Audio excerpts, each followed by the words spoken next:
তাদের জন্য টয়লেট নির্মাণে সাহায্য করতে যাচ্ছে টাইলক্স। তো আমি আমার ব্র্যান্ডের জন্য একটা তালি চাচ্ছি আপনাদের সবার কাছে।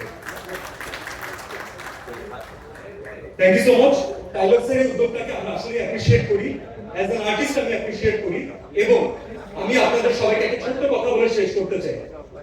হয় কি আমাদের মাঝখানে যখনই আমরা দেখি এত নেগেটিভ নিউজ, এত হানাহানি, এত রাহাজানি, একজনের সাথে আরেকজনের ক্ল্যাশ, আর্টিস্টের সাথে সাংবাদিকের দ্বন্দ্ব, আর্টিস্টের সাথে আর্টিস্টের প্রবলেম, একটু যদি সবাই দেখেন খেয়াল করে একসাথে এখানে কতজন আর্টিস্ট, কতজন কলিগ একসাথে বসে আছে, দেখতে ভালো লাগছে না?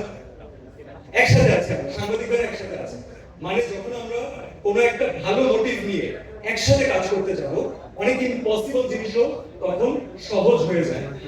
তো আমি আপনাদের সবাইকে, আমাদের পুরো টিমকে, সাংবাদিক ভাইদেরকে, দেশের সবাইকে যারা দেখছেন, এই আহ্বান রাখতে চাই, টাইলক্স যে স্টেপটা নিয়েছে, আমরা সবাই একসাথে কাজ করি। এটা তো টয়লেট ইজ জাস্ট স্টেপ, মানুষের জন্য কাজ করার জন্য, এরকম কাজের অভাব নেই, বুঝলে অনেক সহজ হবে। আসুন আমরা সবাই একসাথে কাজ করি, সুন্দর একটা বাংলাদেশ নির্মাণ করি। Thank you so much. ভাই আপনার চেয়ার থাকলে একটু বসে পড়েন।